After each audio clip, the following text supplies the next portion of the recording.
Hello and welcome to Verbal to Visual. My name is Doug Neill, and today I'd like to chat about why you might want to consider scaling back the amount of information that you consume. Let's get into it.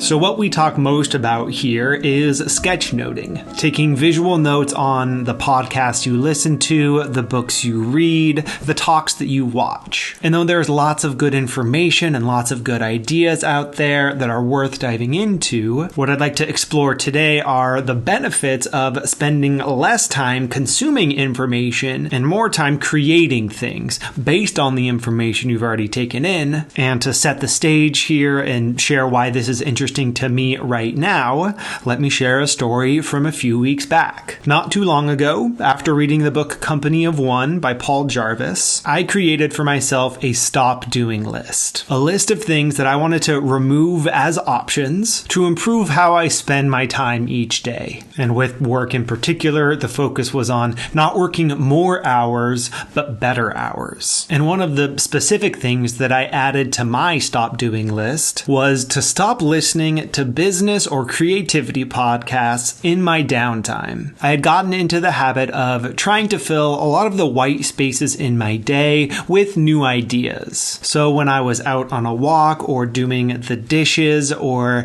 even doing some editing that didn't require my listening skills, I would fill that time with a podcast about building a business or developing creative skills. And that's in addition to the time that I spend each week sketchnoting podcasts and books. And here's what I started to realize. I started picturing this graph here that maps out the relationship between the amount of information that you consume and how that relates to the quality of your implementation of those ideas. So how well you're actually putting those ideas into action or incorporating those ideas into your worldview and how you live your life. And my sense is that up until a certain point, your ability to apply the ideas you learn stays fairly constant, but there comes a point at which the more information you consume, the less you're able to actually apply what you're learning. So the quality of your implementation goes down. So it's when you move past that point that you get diminishing returns on the time and attention and energy that you put into that information. So to me, it feels like you get less out of that new information that you're consuming because you've already reached the amount that your mind is reasonably able to take in and process and remember. That's what I felt like was happening when I was listening to these podcasts in my downtime. Yes, sometimes the ideas that I came across were interesting and helpful, but I didn't feel like I had the time and space to apply those ideas to my life, because I was already working on applying the ideas that I'd been sketchnoting earlier in the day. And the fact that I wasn't able to take action immediately on some of those ideas, that made me feel guilty. So in addition to not being able to apply those ideas, I also felt bad about that. And that makes for a really unhelpful combo. So I kind of realized that what I want to seek out is that range that precedes the point at which you get those diminishing returns. I want to continue exposing myself to new and interesting ideas as much as possible, but not past that point where I start getting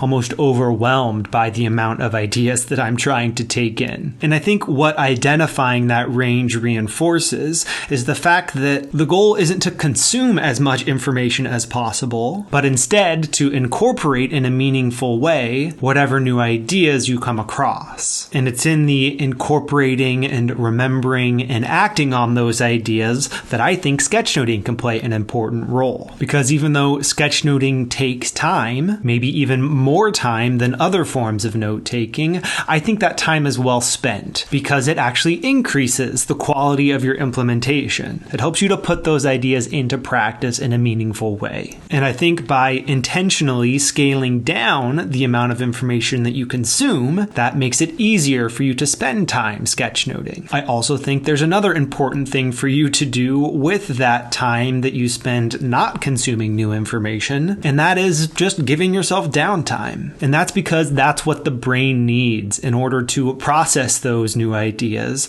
and make connections to the thing that you just came across and something from your past. Some idea or event or person from your past that's connected to the thing that you just learned. And making those types of connections is what makes learning new things exciting. And it's that type of integrating of ideas that really lights up your brain. So as I now think about this relationship between the amount of ideas that you take in a given day, week, or month, and how you might go about sketchnoting those ideas, for me, I think it's less about the quantity of information that you take in and more about the quality of the attention that you give to each idea. Because what's really important is what you then do with those ideas that you just learned. And my hope is that by sharing these ideas here, it might take some of the pressure that you feel to always be learning something new, always trying to cram new information in. Instead, give yourself the permission to turn that knob down a little bit and turn up the one that's focused on putting those ideas to use. And that's where some time spent sketchnoting, as well as straight up downtime for your brain,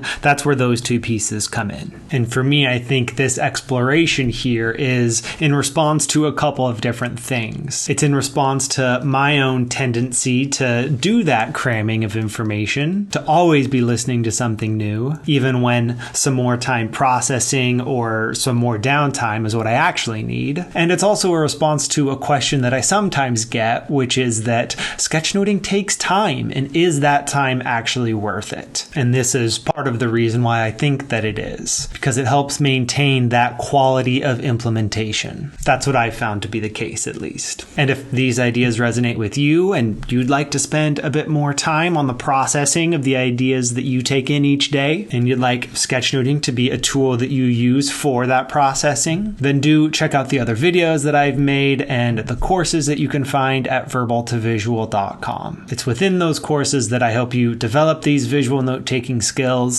specifically in a way that aligns with why you're taking in those information sources in the first place, and helps you connect that new information with your goals in both your professional and personal life. So do keep exploring, do keep learning new things, but don't feel the pressure to always have that knob at 11. Thank you so much for watching. Let me know what you think of these ideas, and I'll see you again next time. Till then.